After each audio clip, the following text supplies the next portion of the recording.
Hello everyone, I hope তোমরা সবাই ভালো আছো আর আমরাও ভালো আছি। আমার চ্যানেল চন্দ্রিমাস লাইফে তোমাদেরকে অনেক অনেক ওয়েলকাম। পুজো তো আর বেশ কয়েকটা দিন বাকি, তো তোমাদের শপিং আর কেনাকাটা ঘোরা আড্ডা কেমন চলছে বলো।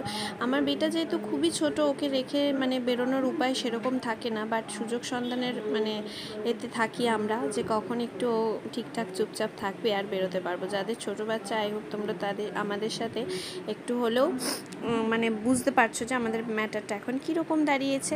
তো বাচ্চাকে রেখে আমি গেছিলাম, আমার বেটাকে রেখে মায়ের কাছে। তো 15 আগস্টে সাজানো হয়েছিল, তো সেই সাজানোটা এখনও আছে। দেন আমি আরগুলো ভাবছিলাম কোথায় যাওয়া যায়। আমাদের বেলেঘাটা থেকে মানি স্কোয়ার মলটা একটু সামনে হয়। সবার ফার্স্ট গিয়েই আমরা একটু ফটোশ্যুট করে নিলাম। মেনলি আমাকে কিছু ফটোশ্যুটও করে দিল।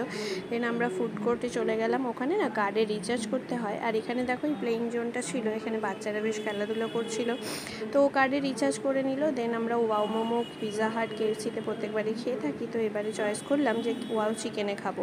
তো গুলো সেভাবে বাইরে সেভাবে ফুড অ্যালাউ ছিল না বলে আমরা খুব কমের ওপরই খাওয়ার চয়েস করেছিলাম। খেতে তো অনেক কিছু ইচ্ছা করছিলই, নর্মালি যেভাবে অন্যবার গেলে খেয়ে থাকি, এবার কিছু চেঞ্জেস আনতে হলো নিজেদের কথা ভেবে।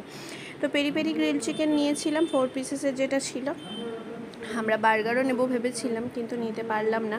আর ছিল একটা মায়োনেজের ডিপ আর তার সাথে একটা কোল্ড ড্রিঙ্কস।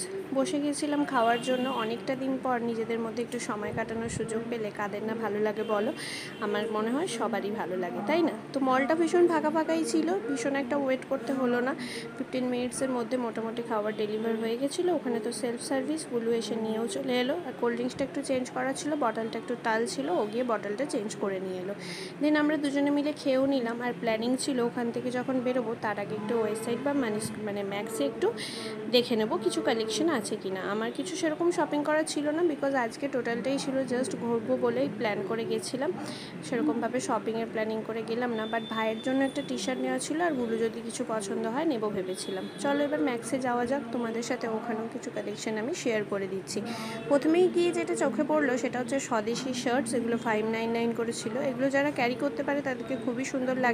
প্রথমেই তো তোমাদেরকে বললাম সেই দিন আমাদের প্ল্যানিং ছিল যে দুর্গাপুজোর শপিং পারপাসে গেছিলাম, সেরকম কিছু না, টোটালটাই জাস্ট একটা হঠাৎ আউটিং প্ল্যানিং ছিল আর বেরিয়ে গেছিলাম। এই শার্টগুলো এখন ভীষণ সুন্দরভাবে উঠেছে, তোমরা সবাই হয়তো ট্রাই করে থাকবে। আমরা এর আগে জুডিওতে গেছিলাম, তখনও গুলোর জন্য 2-3টে নিয়েছিলাম। আর পাশে ট্রায়াল রুমে গুলো এক একটা ট্রায়াল দিয়ে আমাকে দেখাচ্ছিল, আর ভাইয়ের জন্য একটা টি শার্ট নিয়েছিলাম। ভীষণ যে কালেকশন খুবই পছন্দ হচ্ছিল বা সবগুলোই ভালো ছিল তা না, তার মধ্যেও কিছু কিছু কালেকশন ভালো লেগেছিল।